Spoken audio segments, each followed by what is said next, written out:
Tonight we are at our first step in which we admitted that we were powerless over alcohol, that our lives have become unmanageable. As we begin the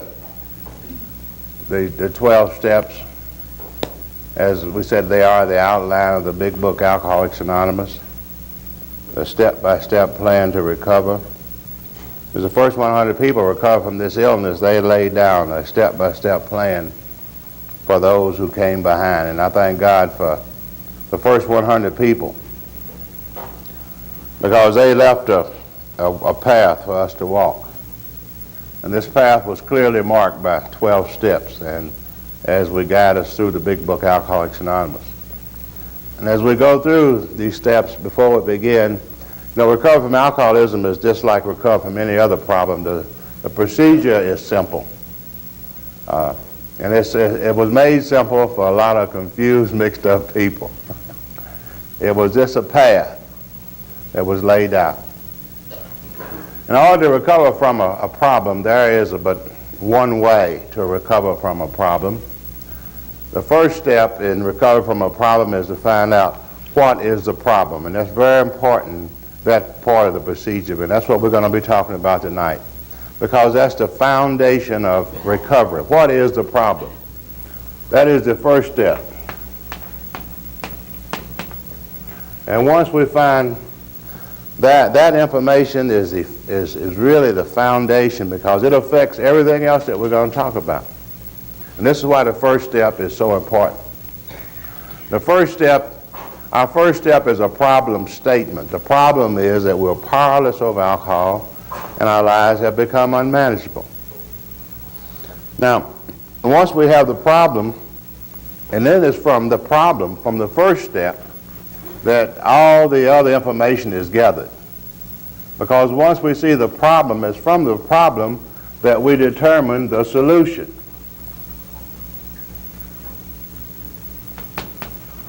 Which is the second step.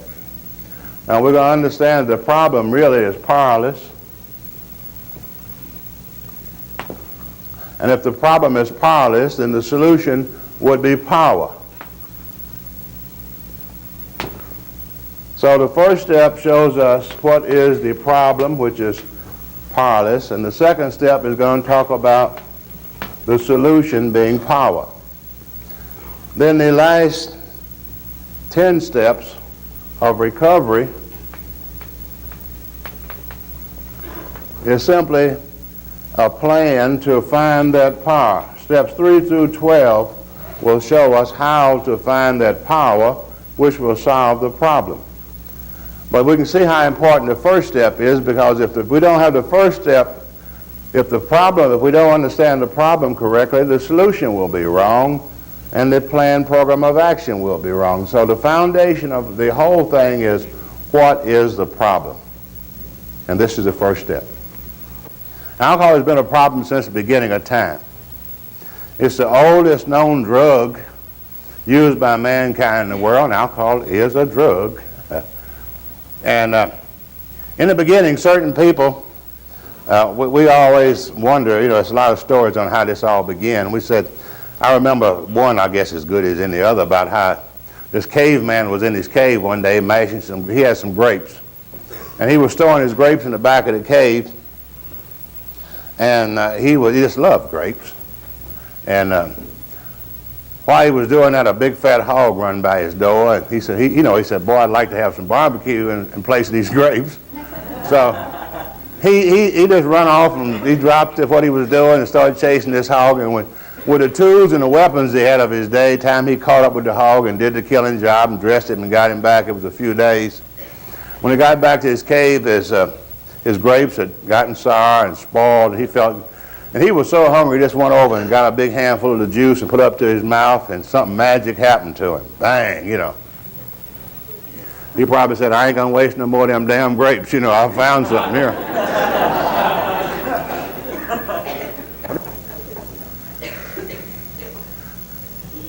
And as people begin to have problems with alcohol in the beginning of time, it was the non-alcoholic people, some of the people who could drink, and some of them who didn't drink at all.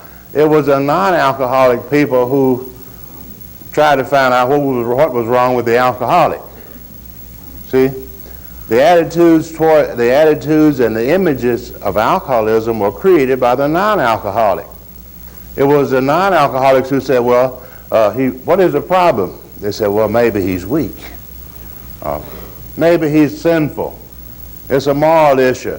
They were trying to find out what was the problem with the drinker. The drinker was probably drinking. He didn't care what the problem was.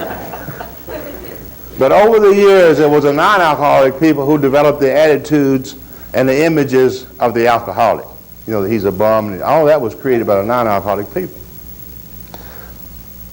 Down through history, no one understood this problem, but everyone tried solutions. And did they try solutions? They tried everything on the alcoholic. There was nothing that had been invented that hadn't been tried on the alcoholic. But no one understood this. In the beginning of time, we can go all the way back to the book of books, and this was the earliest description of alcoholism was Solomon. I love this in Proverbs. It's one of my favorite things. He says, you know, beware of the wine that moveth right in his cup. It's pretty and it's red, but it lies, it's bitey like a serpent, and its sting is like an adder. He says, you know, he goes on to, in the beginning, he talks about who has redness of eyes. You know what I mean? He describes alcoholism and how it affects each individual. You know what I mean? And he said, you will be as one who lieth down in the midst of a sea. You know, you sway around a lot.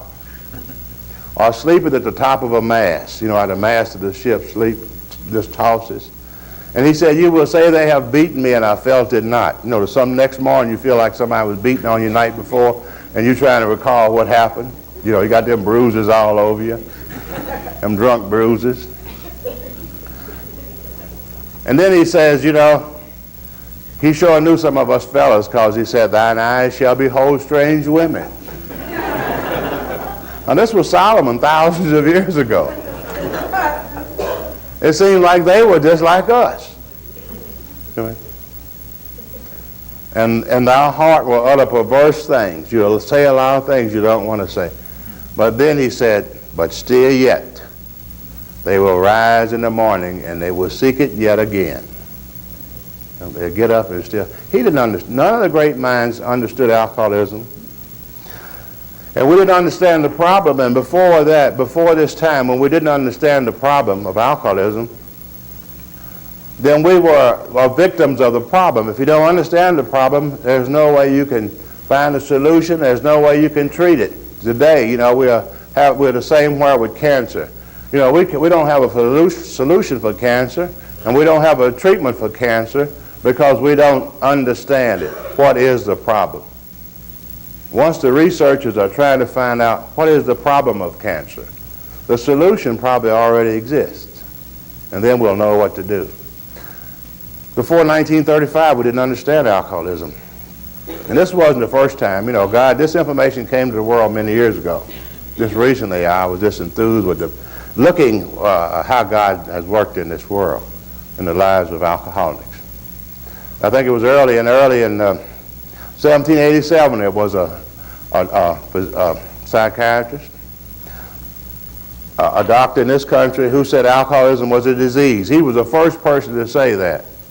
He really couldn't describe it too well, but this went unheeded. Didn't anybody pay attention to him?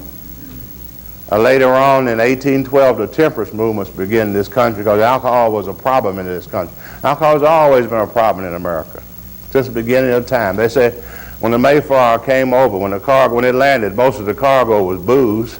It's been a problem, and people were dying. And they went to do something about get people to cut down on their drinking and temper their drinking. They didn't understand the problem, but they began some effort. And it's amazing the success they had as we look back on it. These temperance movements had about 1/3 of the population signed a pledge not to drink. 1/3 of the population of this country at that time. But it failed. And later on, you know, the Washingtonian movement began. And the Washingtonians were, as this movement, it was a bunch of people sitting around a tavern one night, alcoholics probably. And there was a temperance movement temperance movement was having a meeting down the street. And this was in Chase's Tavern in Baltimore, Maryland in 1840. And there were 6 alcoholics sitting around the table. And they went to this meeting, and they went down there in jest, to make fun of the people or to see what they were doing. And something happened to them. They were very struck by something that was said there. And they came back, and the next night they met there, and they decided to form a society of non-drinkers.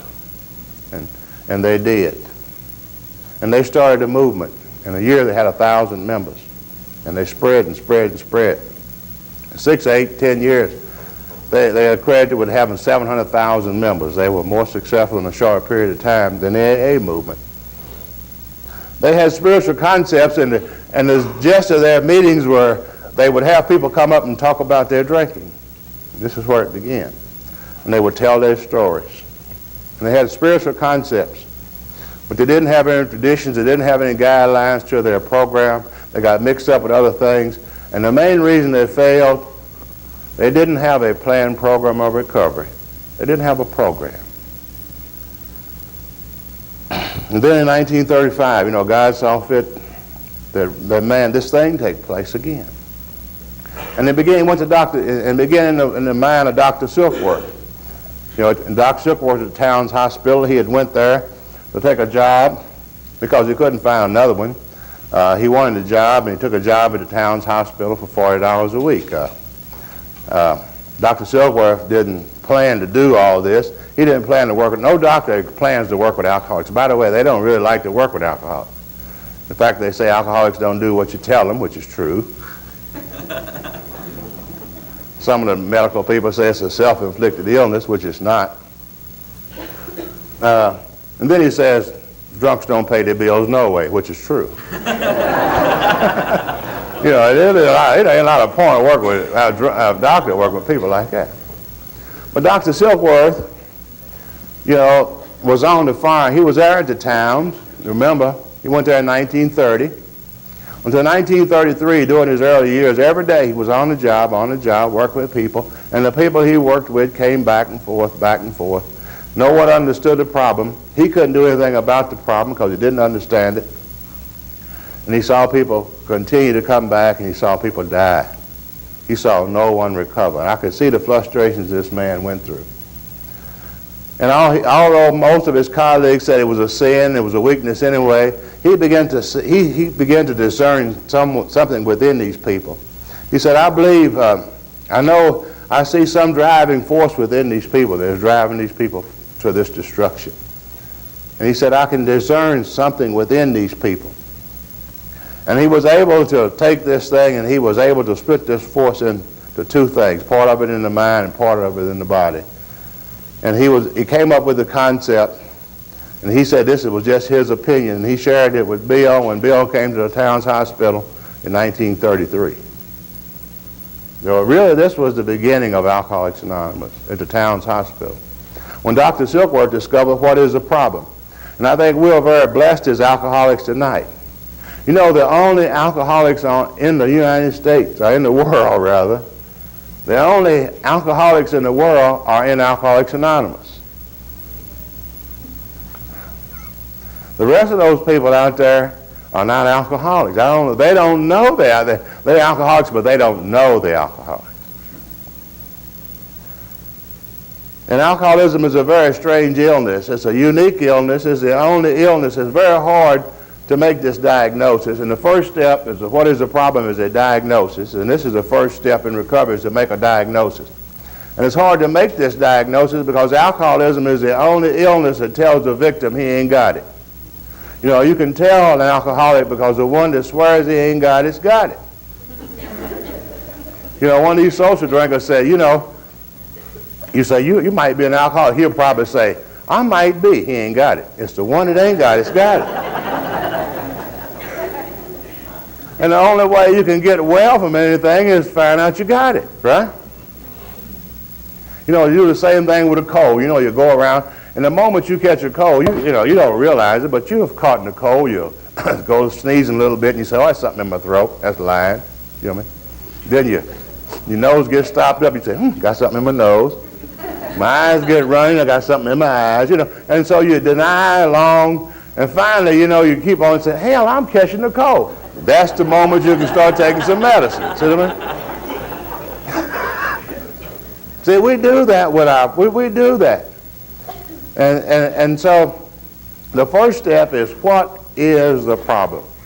And I, as an alcoholic, and in my experience with alcoholism, I did not know I was an alcoholic. I didn't even know what an alcoholic was, but I knew I wasn't one. That's smart, isn't it? I'm not an alcoholic. Now,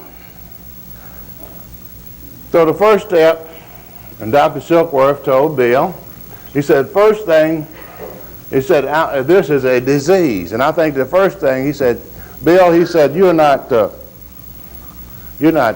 sick, you're not sorry, you're not weak. He said, you have an illness. You have a disease. Words won't change our lives.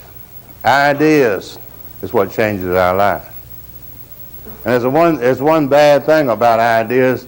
In order to convey them, you have to put them into words to transfer them from one mind to the other. And sometimes, the idea gets mixed up in the word. The person gets the word, but he don't get the idea. So we have to be very careful that we get the idea. And disease is a self-explanatory word. It's real simple. 9 out of 10 people who drink alcohol are at ease. We see them every day. Golly, I don't know much about it, but whatever they're doing, they're at ease with it. They take 1 or 2 drinks and walk around and shake on it. Might not take another one. Leave it and say, come back, give me that first one. That one got warm. Now, they're at ease with alcohol. No problem whatsoever. And one person over here, and that's me, he is dis. Now, dis means back from, away from. If 9 people drink alcohol at ease and one of them is away from ease, then there is a condition that separates these people. Something causes this separation. And the disease is alcoholism. Alcoholism is a condition that separates people from the normal patterns of health. This person is healthy, and this person is ill. And what causes this is alcoholism. Once we have a disease, we have to find out, in order to recover from it, we have to know the exact nature of the disease. And in my case, I never could, I had a hard time, because many years I didn't know what my problem was, and finally I come to the conclusion it was drinking. You know what I mean? After about 14 years of drinking, I said, I don't believe you can drink. It was the only thing I worked at and got worse. Usually practice makes perfect, but practice in this thing got worse. And after about 13 or 14 years, I said, I don't believe you can drink. So then I decided to quit. I found out I was just as bad at quitting as I was at drinking, So he says that this disease is a twofold illness. He says we have a physical allergy to alcohol and a mental obsession of the mind and a physical allergy. These two things coupled together make us powerless over alcohol. For many, many years, the medical people tried to treat the alcoholic. They sent a lot of drunks to the medical doctors many years ago, and they said those doctors killed a lot of drunks, beating them on the knees with little rubber hammers. And they said, well, I don't know, I can't see no problem here. He was just looking at one way. See me? He saw nothing medically wrong. And then they sent him to the psychiatrist, and the psychiatrist asked him a lot of dumb questions. He gave him a lot of dumb answers. And he could not see, he looked at it just as a mental problem. But Dr. Silkworth was able to step back and look at and see the picture. He said, I believe it is half and half. He says, I believe, and he begins to talk about the physical allergy to alcohol. You know, and he uses that word, and there's another word that transmits ideas. What is an allergy? You know, I had a lot of, you know, I could understand the word, but I really didn't convey, you know, how was I allergic to alcohol? You know, I didn't even know what it was. You know, we say an allergy is an abnormal reaction to a food or chemical substance. We have an abnormal reaction to alcohol. Now, it's pretty hard. You know, if you're an alcoholic, and you have been for quite a few years, or 3 or 4 years, it don't take long. You get kind of used to that. No. If you've been an alcoholic for quite a few years, or if you've been an alcoholic since you first started drinking, it is very difficult for you to understand that you're an abnormal drinker.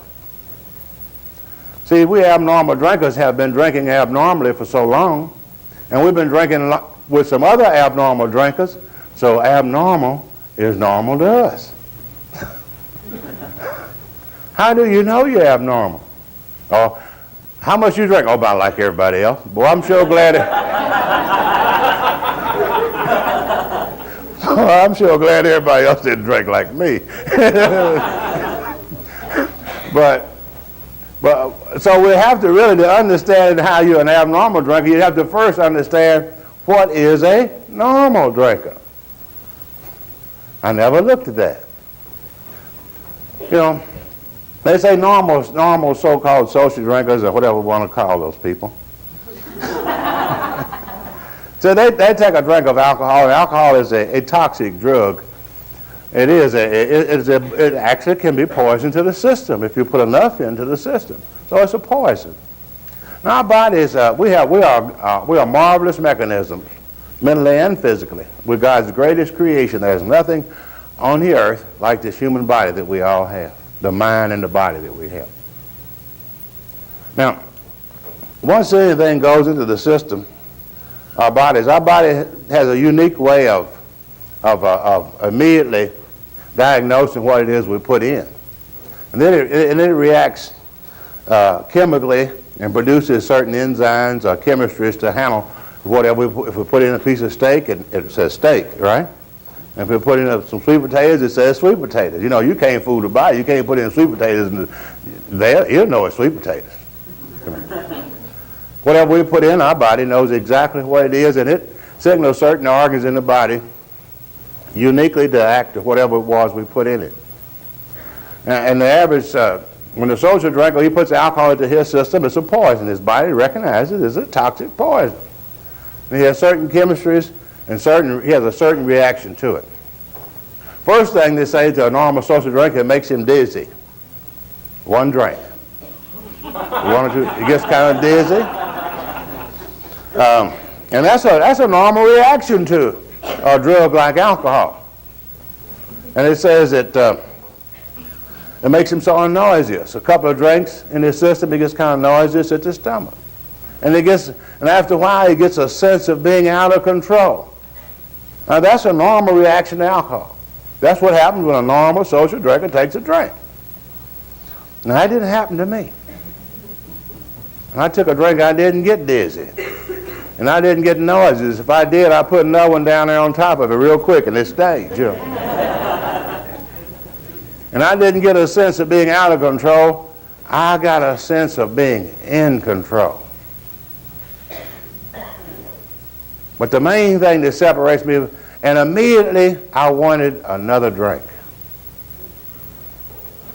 And he said that is an abnormal reaction to alcohol. Dr. Silkworth said the craving of alcohol is a manifestation of the allergy and never occurs in the average temperate drinker. Normal people do not crave alcohol. You know, I never figured that out about those social drinkers. Every time they drink, they get all they want. And I drank for 16 years, and I never remember one time saying, I got enough that night. I never did get enough. So my reaction is different than other people. And we look at this, you know, he talks about the allergy to alcohol. He said there are many different types of alcoholics. You know, he talks about in the book, the 5 types of alcohol, the psychopaths, and we won this.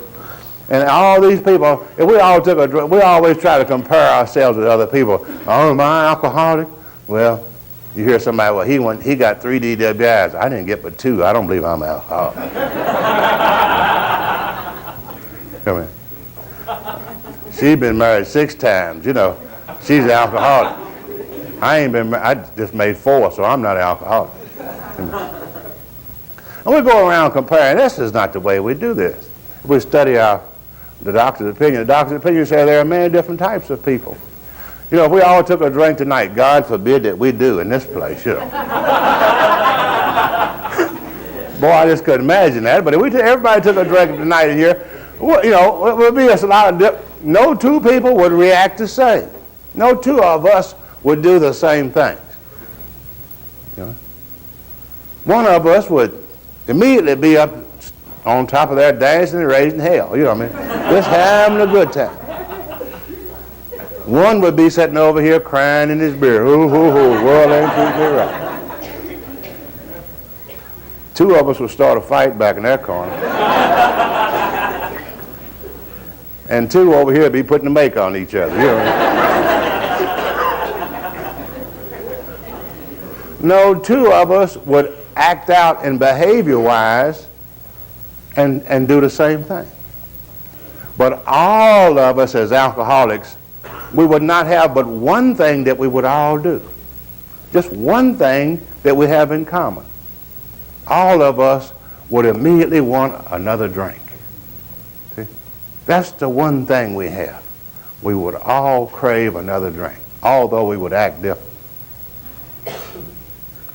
So, you know, we are abnormal drinkers. And the doctor says the only thing that we suggest is entire abstinence. And this is all the doctor knew about at that time. And, you know, he didn't know anything about the breakdown of alcohol and the enzymes because they hadn't really talked about that. But nowadays, you know, as we learn, we're learning more and more about the disease of alcoholism, and the things that we're learning are actually bringing out the doctor's opinion in 1935. You know, what is the normal reaction to alcohol? And he says that we'll take the 9 people who drink normally, and once they take a drink of alcohol, they put it into their system, and the body produces certain enzymes or chemicals to metabolize alcohol. When alcohol comes into the system, alcohol is a toxic substance. In other words, it can destroy the body. So the body has certain protective enzymes to attack the alcohol in the normal drinker.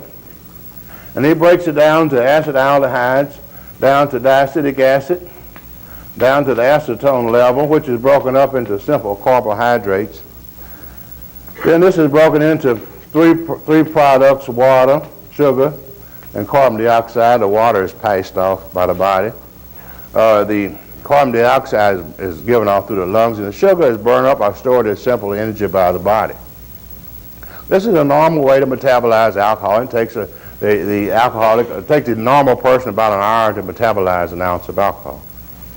If he drinks any faster, that will build up, and he'll get nauseous and dizzy, and if most cases he'll go pass out or vomit or do something. You know what I mean? But there's really no problem with these people. Now let's look at this guy over here that's this. Boy, was I this. Now we put a drink of alcohol into our system. Our body recognizes it, but for some reason yet unknown, our body does not produce enough of these enzymes. As we compare these two, we don't produce these in a sufficient quantity or quality like the normal drinker. Just like some people are diabetic. They don't produce enough insulin to break down sugar. The alcoholic doesn't produce enough of defensive chemistries against alcohol. So he breaks the alcohol down to the acetaldehydes, down to the diacetic acid. He gets it down to the acetone level, as far as he can go with it at that time. Later on, you know, as he will metabolize it out, but it stops at this point. And this is the real villain, because when this chemistry is made up, which is a byproduct of the alcohol, it gets with certain chemistries in the brain cavities, natural to the brain cavity, and it produces a physical craving for alcohol. You know, once we take a drink, it gets into this chemistry, And immediately we crave the next drink. Now I think, he said this does not occur in the average temper drinker. He says the craving of alcohol is a manifestation of the allergy. It's an abnormal reaction to alcohol. And he says that these people will never be able to safely use alcohol in any form. We can't safely use alcohol. Now, the craving is what gets us. We alcoholics. And I can now that I understand the problem, I can see why, I can look back and see how I was a victim of this thing. And many, many times in my life, I wonder, how did it do? Now I know how it happened. See, I'd get off from work and I'd say, my wife said, I want you to come home and cut the grass. Oh man, the hell with the grass. You know how we feel, got to cut the damn grass. Well, okay, she's raised so much hell, so I got to really do it this time. But everybody knows you can cut the grass better with one drink. So we stop in the bar and we have one little innocent drink. Drinks that we see other people sitting in there, these normal social drinkers, they in there having one. What's wrong with me having a drink? So I'll go in there and have one drink. And I got a visit with my buddy on the bar. So the phenomenal craving can develop, While I'm visiting there, this phenomenal craving begins to grow from one drink. And the craving starts, see, it equals one drink. One drink, 1 unit of craving. But that one drink produces a craving of one drink. And the craving says, why don't you have 2? Ain't nothing wrong with 2. And then go cut the grass. But that second drink doubled the craving. Because the craving is doubled now, it intensifies. Because if the craving comes from alcohol, when I put more alcohol in, the craving is going to build up. So the craving is stronger. And then my mind says, well, don't forget about that grass. And when I say, oh, well, 3 won't make any difference, then we'll go. So we take 3. By this time you say, man, I really got to cut that grass. And the third drink produces, the craving is tripled. And by that time, you take the 4th drink. And your partner say, what did you say about that grass? You said, to hell with the grass.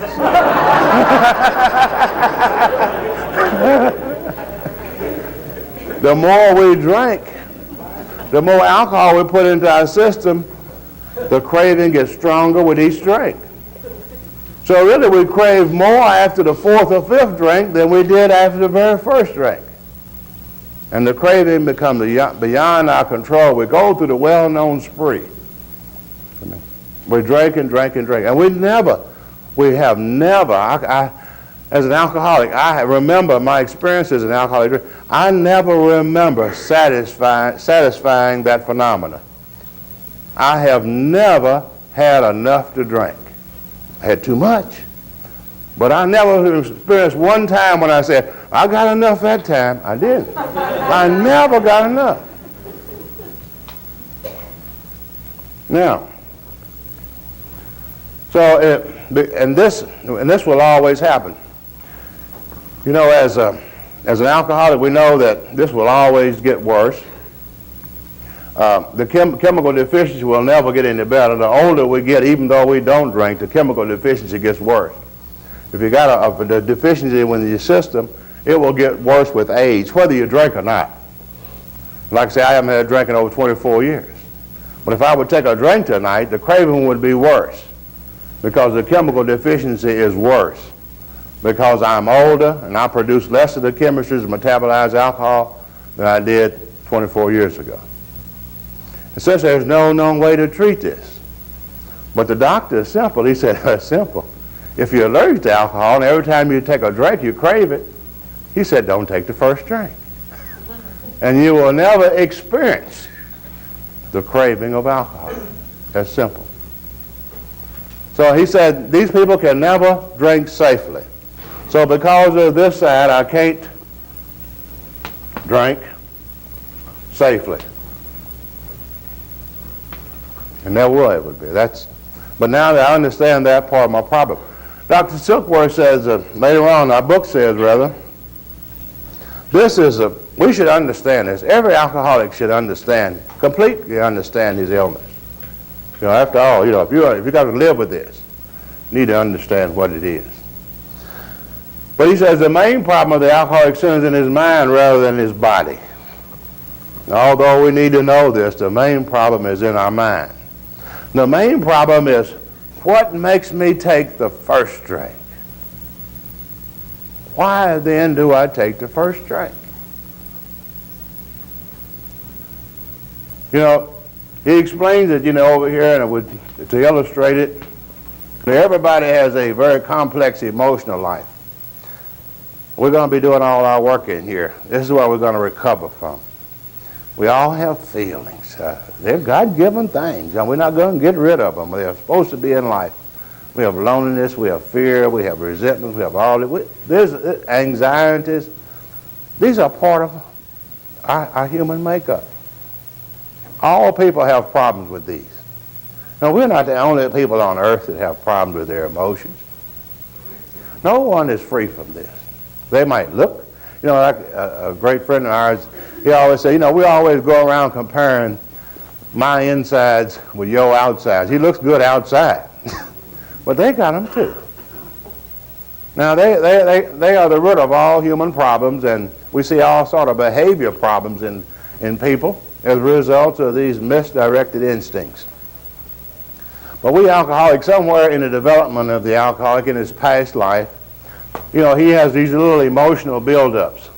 Dr. Silkworth describes this as we're restless, irritable, and discontent. I had these all my life. All it was natural to me. I didn't know I was sick. I was just naturally sick, I was always like this, Never really, I had some comfortable moments, but never really satisfied with me. Comparing myself with other people. Didn't fit in. These things just went with me constantly. And it was a problem. Other people, some people commit suicide. Some people have nervous breakdowns. You don't ever see an alcoholic he breaks down drunk. He knows. He finds another release for this. Somewhere along the line, while having one of these emotional buildups, while having one of these problems, he has the opportunity to drink, or it's a drinking occasion. And he noticed, while having a few drinks, that these few drinks depress his emotional level.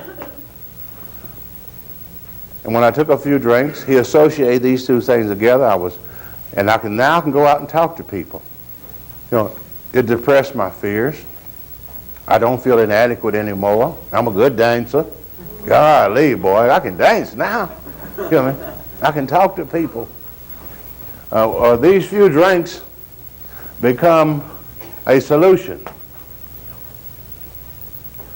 Now we have the combination, the problem, and the solution. We've lived with this little old problem, and now, I don't have to do that no more. I have an answer to it. And we add these two things together. Put the big plus in there. So we add certain moods with chemicals. And we come in our heads with addiction.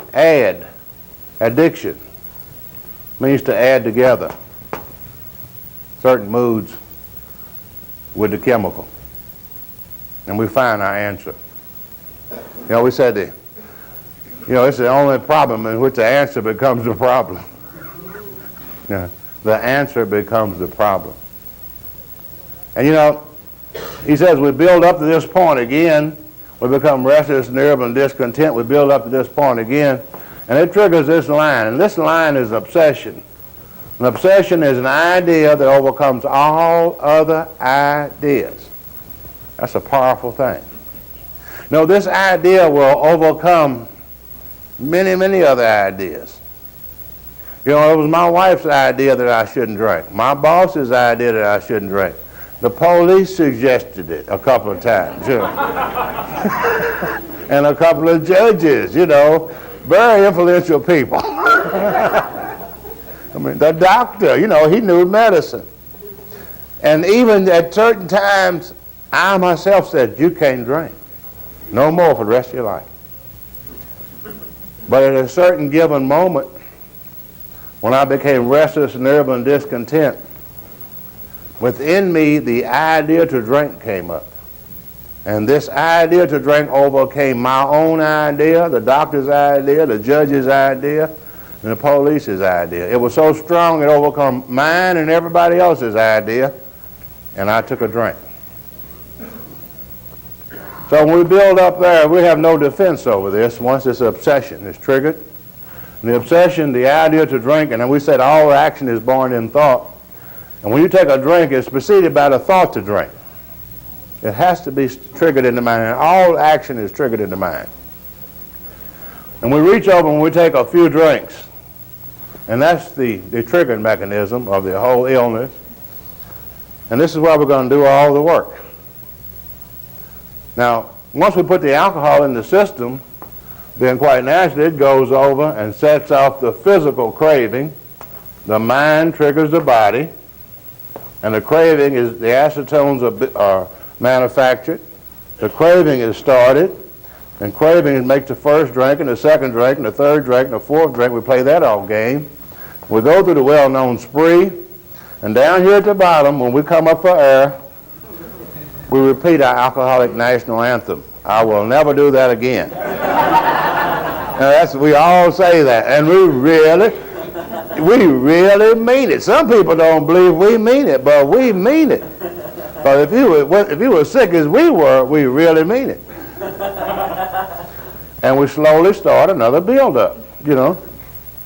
We're still restless. We're still irritable. We're still discontent. We're still lonely. We still feel like we don't fit in. So we'll say, boy, after I got in trouble, I'll never do that again. But we go along for a few days, and it gets worse. And finally, we build up, and our mind says, take a drink. And we take a drink to feel better. We reach over here to take the few drinks. The few drinks do depress this. It does the job some. It still makes us feel better, but it sets this thing off again. We feel better when we take the drink, yeah. But it sets off this circus in our life again. We go through the well-known spree, and the doctor said this is repeated over and over again, this vicious cycle. And it kind of gets smaller each time as the years go by. The trap gets smaller and smaller. The mind is triggering the body, because the more the mind makes you take the first drink, the chemical deficiency gets worse over the years. The craving gets harder, and as the craving gets harder, the drinking gets harder. As the drinking gets harder, then more emotional problems we got to take a drink to get over what we did over here. It's really, you know, it's like a tennis ball. It's like a tennis ball in a tennis match. Boom, boom, boom, boom. And there's the alcoholic in the middle, you know. When he settles down, somebody knocks him back over on the other side. And he says, I'm going to quit. So if we can't drink because of the body and can't quit because of the mind, and as long as we're playing this game, we can't quit taking the first drink. And if we can't drink because of the body and can't quit because of the mind, then the conclusion is simple.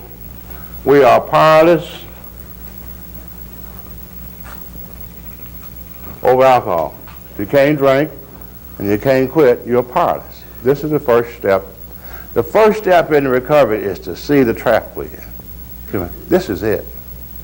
You know, it's been said many, many years ago, the solution is simple once we understand the problem.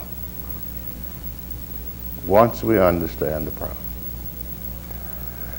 And this was, you know, for many years I didn't understand this in my life. And thank God for Dr. Silkworth He gave it to Bill, and Bill gave it to the first 100 to give it to other people. They put it in front of Big Book Alcoholics Anonymous, and today 1.5 million people, alcoholics, have been able to understand their problem. This is the foundation of their recovery.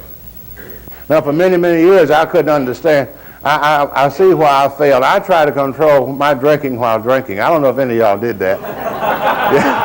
You know, I was going to say just 3 and just 2 and just 4, and, you know, I tried to count them, and I never was successful at that because of craving. I realized today the craving got me.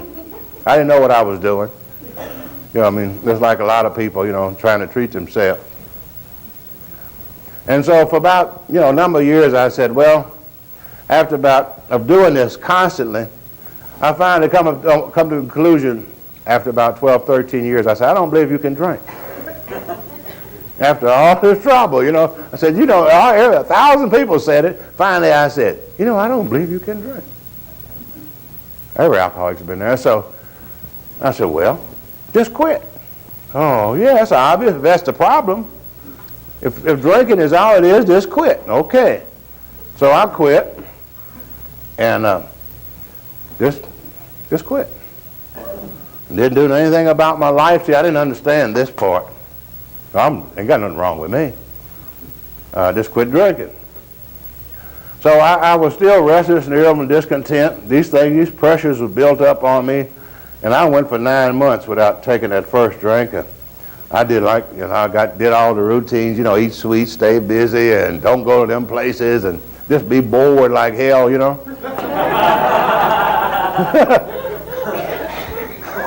Everybody around you nervous, you nervous, and the rest of them tipping, you know, around you and everything. And boy, it was tough. But I just quit. And I would build up, and the obsession to drink would come at me constantly. But when the alcoholic decides to do this, he gets his number one weapon out. And when he means business, he messes around for a while, but finally he says, I'm through. And he means it. So he gets his number one weapon out. He gets old Will. And he gets Will out, he means business. So I put old Will up there, and I blocked him off for 9 months. And finally one morning my mind said, oh, it's all right. Willpower went out the window. And that little devil got through it. I took the drink, and I was gone again. So once Dr. Silkworth give us this, what is the problem? You know, another great physician, psychiatrist Dr. Carl Jung, said, I believe that the solution is in a vital spiritual experience. I believe this can produce personality changes sufficient to recover. He said, I believe this is the solution to alcoholism. I believe if people could make some personality changes and adjustments, if they could live below that line, then they could live below that line. Then they would never have the obsession to drink. If they never have the obsession to drink, they would never take the first few drinks. And if they never took the first few drinks, they would never set off the craving of the body. This, we believe, is a solution to alcoholism. Some personality changes. Came to believe that a power greater than ourselves can restore us to sanity. You know, where we can make sane decisions about alcohol. So next week we'll go into the second step, the solution, and how to, and identifies that solution just as it lays out. Now that is diagnosed a problem, then next week is going to write the prescription.